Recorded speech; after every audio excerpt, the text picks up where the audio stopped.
Here we go. Okay, introductions. I'm Dr. Anthony Skip Basiel from Middlesex University, also involved with the Adobe Education Leaders Program.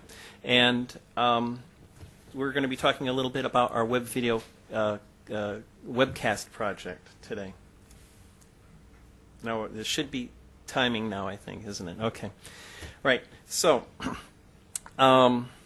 just to give you a little bit about the origins of the project, David Williams, our marketing director, is in the back there, and he and I were doing a web video conference, and he said, "Oh, that's really interesting. I like that." And I said, "Well, yeah, we can do something like this, live webinar or webcast." And so we started off with very humble beginnings. We're literally in a closet in the back of one of the rooms with just a little webcam and one laptop and one of the student placement helpers. So you can imagine what that was like. And from the closet into the studio, you can see we managed to develop the program quite a bit. Where did Mike go? Is he hiding now? Oh, there he is. Mike Howarth is our producer, and we managed to get all this lovely kit and borrow one of the studios from our computing science school. And you can see here we've gone from being just student help, which is great for the students to have this kind of placement experience, to a situation where we've got some of the admin team working with us and myself as the academic and the presenter. And then what you can see is what the viewers see. So we're using Adobe Connect in a very unique fashion. We've designed this not as a static webinar where you're just sitting there and using PowerPoint and listening to some people talk at you. Well, you can see what we've got is the discussion going between the guest and myself. Now here's where I'm going to try to switch. Cross your fingers. Oh, that's not it. So it looks like I haven't lost any dots anyway, but just time. So anyway, what I was hoping to show you, and we can look at this at the Adobe booth if you like, is some of the students and some of the people doing their master's degree or their doctorates with us telling their story. And that's what was really exciting to me about using this type of environment, is that what we had was a situation where we were capturing the passion of the event. And there's Jonathan's video. You saw a little bit of clip of that. And Jonathan was the inspiration of work-based learning at Middlesex University, where we first started this more than 10 years ago.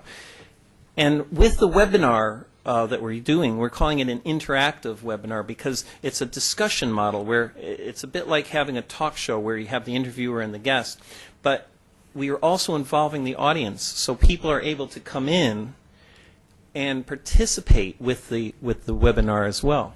And what's exciting about that is that we're doing it using a number of different types of media and a number of different types of tools. So you can see in this little chart, a typical webcast is a bit of a one-way type of thing, where, you know, a bit like this. I'm talking at you. It's just a transmission. A webinar, how many of you have done webinars before?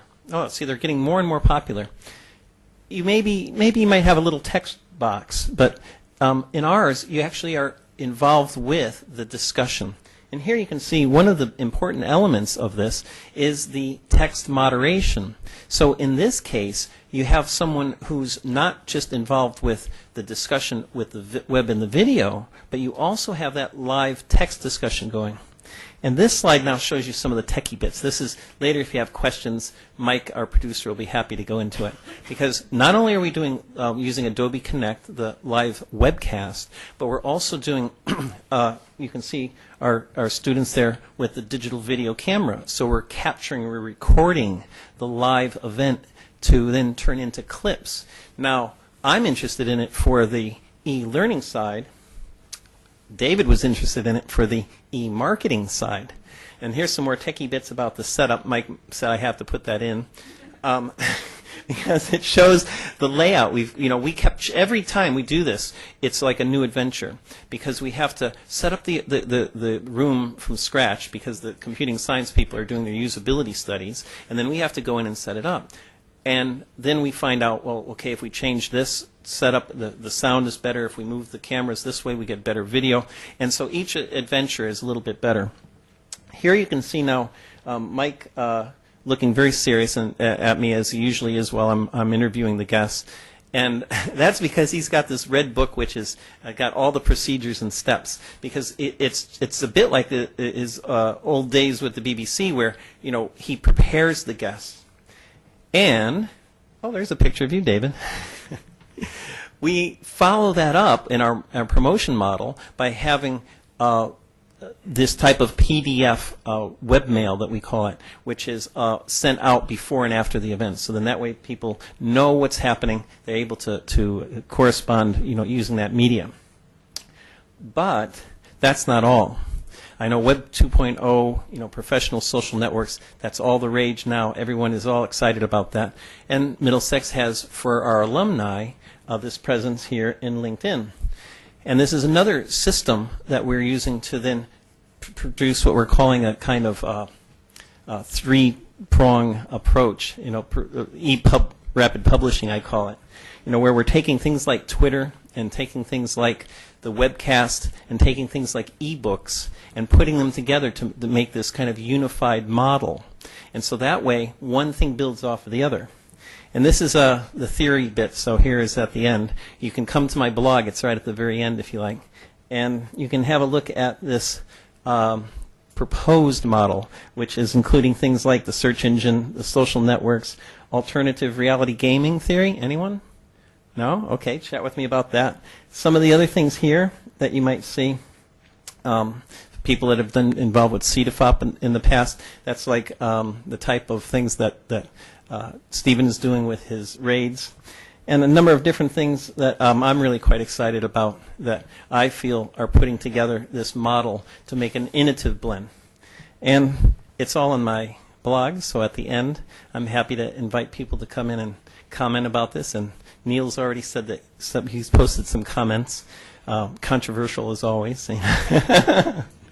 And hopefully we can get this dialogue going and perhaps carry on with the web video conference that Stephen's got arranged, for us after the conference and things like that as well. Does it stop when my time?